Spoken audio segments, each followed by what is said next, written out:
This is Tay from Abuv The Par, and we generate over $10 million a year on Amazon with the wholesale model. Now, this is a #1 channel for you to subscribe to of all things Amazon. If you want to start selling on Amazon or if you want to scale your business on Amazon. Today, we're going to talk about a very trending topic, right? Everyone wants to know, how can you make $10,000 per month on Amazon wholesale? Now, I know a lot of gurus, when they talk about making $10,000 a month, they talk about revenue. They're not talking about profit. $10,000 in revenue a month on Amazon is not that difficult. So today we're going to talk about how to generate $10,000 a month in net profit using the Amazon wholesale model. So first thing you need to do is research and educate. So you need to educate yourself on Amazon policies and the wholesale model. Education is very important, especially when you're starting any business, right? You have to learn about the business, the policies, because if you don't learn about these policies, you might get suspended on Amazon because you don't know the terms of service, and we see this happening all the time with new sellers. So what's a method you can use to educate yourself on all of the Amazon policies?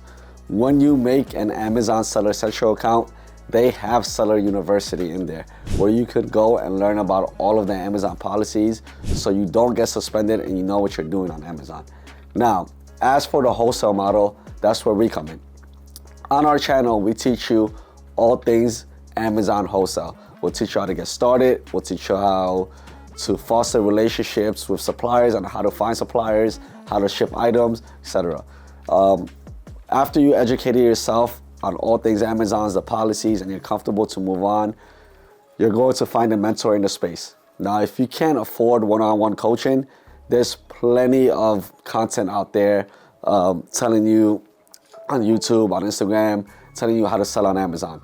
On our page, obviously, we show you our journey, how we got to where we got to, and we don't gatekeep anything. We tell you all of our strategies, because at the end of the day, this is not an information issue. This is a effort issue, ambition issue, right? All the information is out there on the internet for you to make $10,000 a month. So it's not an information issue, it's how much effort you're gonna put into this business. And that's where we come to our next step, is relentless focus. Now, if you wanna make it in any business, you need relentless focus, especially in the beginning. And that means sacrificing something, sacrificing your weekends, your nights, getting up early, right? You're not going to make it in any business by having the same habits you've had prior to you getting into the business. You need to tweak a few things and you need to get your mindset right. All right, step 2, identify lucrative categories. Now, what do I mean by that?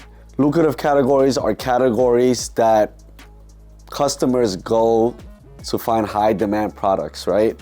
Something that they're consistently purchasing. First thing you're going to do after you've educated yourself on Amazon policies, learn the wholesale model, you're going to go and do some research on where to start. You're going to conduct market research to identify high demand products. Now, where can you go and conduct market research? Luckily for Amazon sellers, there's a plethora of tools you can go to find these products. I'll give you some, for example. You have Jungle Scout, Helium 10. You go into these these softwares, they'll tell you how many units per month a certain product is moving.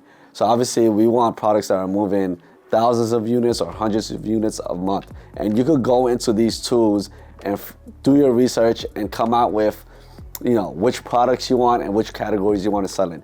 Now, I'll give you a few categories that are our favorite categories to sell in. We have grocery, beauty, pets.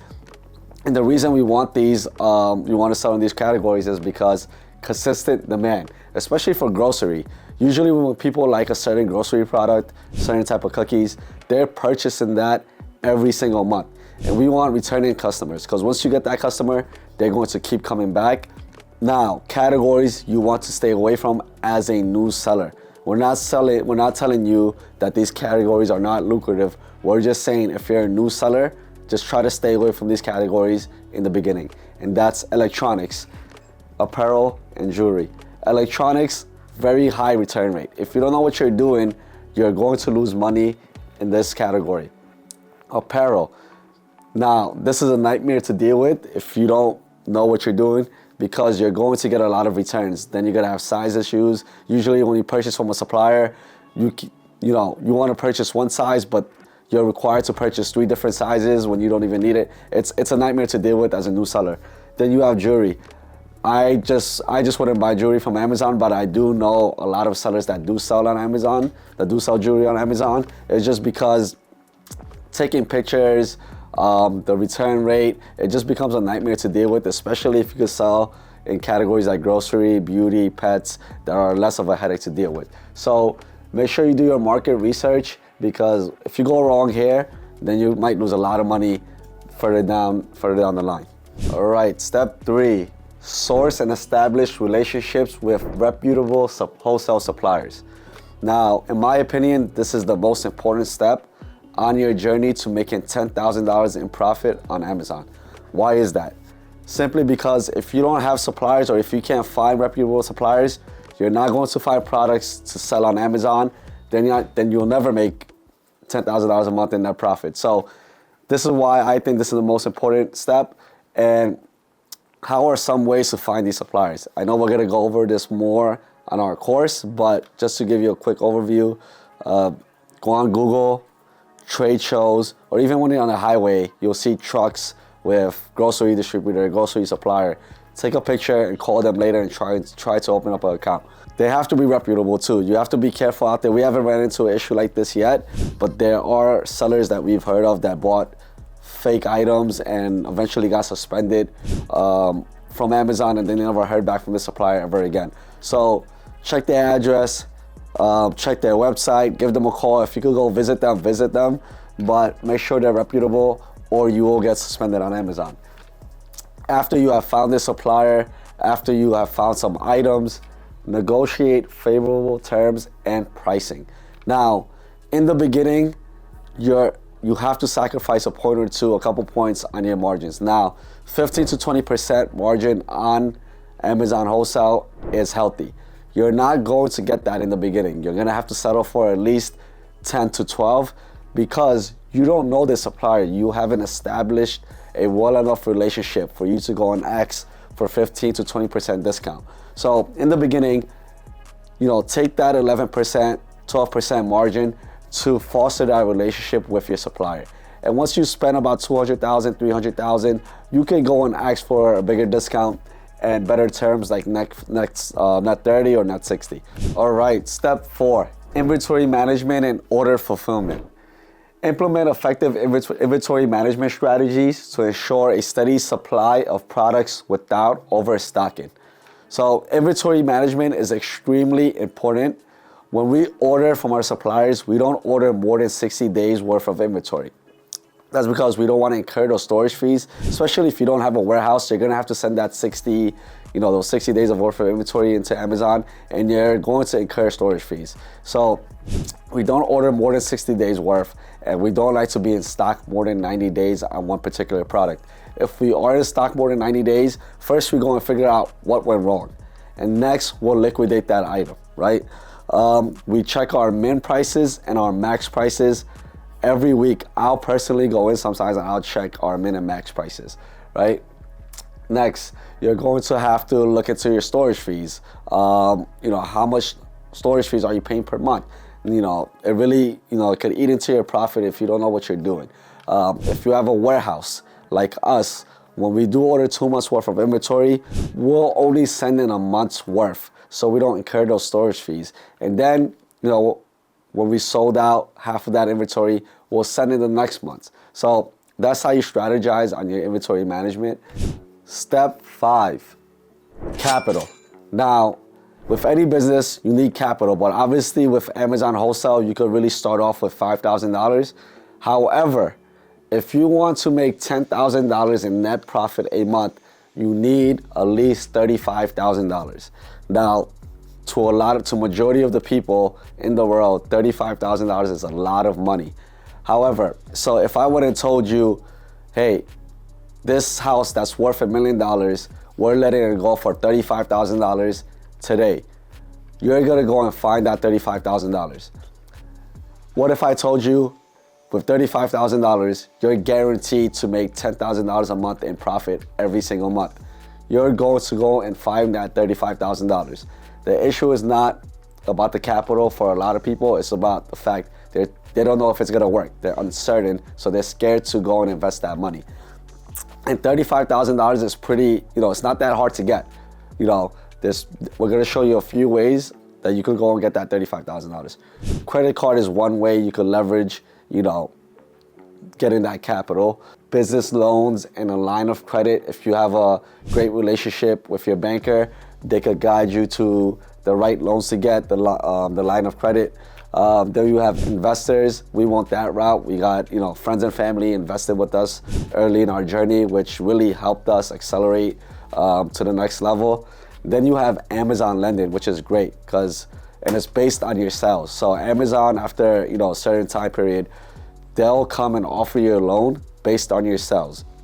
There's no background check. You'll get the money in your account in like 3 days, right? The only thing is, you're gonna incur that interest regardless if you're spending that money on inventory or not. So make sure you have, if you do take that loan, make sure you have the products to spend that money on. But yeah, you have to leverage debt sometimes to get ahead. And that's with any business. So don't be scared to take out these loans and to go into debt, long as you know you have the products and long as you know you're gonna generate profit. All right, step 6, delegate and scale. If you want to grow into a 7-figure business, 8-figure business, 9-figure business, you have to master delegation. So rule of thumb, if it's not producing income, it needs to be delegated. And I'll give you an example. Before you delegate anything, you have to learn that task first. Don't delegate something that you don't know, because then you'll hire an employee and you don't know the scope of work or how long that's going to take. So a 10-minute task might take your employee 2 hours and you wouldn't know if they're wasting time or not, because you haven't done it yourself and you don't know the task. So please learn how to do the task yourself first before you delegate it. Now, what I tend to do, for example, let's just say buyer-seller messaging. Buyer-seller messaging is not going to produce income for us. So, you do it a few times. My rule is I do it 3 times and I delegate it. So, but do it however many times you need to do for you to feel comfortable before you delegate it. So, and create a process for it. Now, it doesn't have to be complicated. You could go on Google Doc, even write it down on a piece of paper first. Step 1, step 2, step 3, step 4, and then delegate it to an employee or virtual assistant, doesn't matter. Just delegate it if it's not producing income. So optimize your business operations to increase efficiency and maximize profitability. So when we, come into the office every day, we ask ourselves, how can we get 1% better? What can we delegate? What can we optimize? Some days it's in the warehouse, right? Where, we're counting steps and then we're like, oh, this is too many steps. We need to reduce the amount of steps to get this job done. That's optimization. That's getting 1% better every day. Or it could be in our PO creation process, right? How many months do we order? How are we looking at profitability? Do we need to take on more profit, reduce our profit? Look at the keeper chart, go back further. Every day you have to try to get 1% better. And as I mentioned before, work on income producing task. If it's not producing income, it needs to be delegated eventually after you learn it. So some income producing tasks in the Amazon wholesale business are creating purchase orders, because when you order products, those products are going to sell and produce income, and finding new suppliers and fostering supplier relationships, because finding new suppliers, obviously you have new products that are going to come in, and then fostering your relationships with your suppliers gives you better terms and discounts. So delegate and scale is very important. Step 7, regular performance evaluation. Track your most important KPIs. For those of you who don't know, KPI stands for Key Performance Index. Some of the most important KPIs for us is revenue, units sold, units shipped, turnover, money spent on POs. If you don't understand your numbers, or if you don't know these numbers in the back of your head, it's going to reflect on your business, right? There are plenty of sellers that are losing so much money, but in revenue they're doing 7-8 figures, but they don't understand their numbers and they're losing money. Some of these 8-figure companies are not even profitable because they don't understand their numbers. Also, when you go to networking events, you can't properly network with someone who's doing better than you if you don't know your numbers. They won't be able to guide you or give you the proper advice if you don't know what's going on in your business. So it's very important for you to understand these numbers. Every month we track our revenue, our units sold, shipped, turnover, money we spend our POs, incoming orders, how many units were prepped, how many units were shipped out, and this gives us an idea of how our business is doing, the health of our business. We compare our numbers for this month to the previous month, and we'll see, if the units shipped went down, we'll try to go to our warehouse and figure out what's going on, and then we fix the problem. So it's very important to know your numbers. Now, after tracking your numbers and looking at your KPIs, you're going to go to the final step, and that's rinse and repeat. So after you set up your system, order your products, you're going to do it all over again. So eventually you're gonna get to the point where it's just rinse and repeat, optimizing and rinse and repeat, optimize, rinse and repeat. All right, so if you're looking for the fastest way to make $10,000 a month in net profit on the internet, this is the channel for you to subscribe, and every week we're going to release content on how you could grow your Amazon business, scale your Amazon business, new methods on earning more revenue and profit.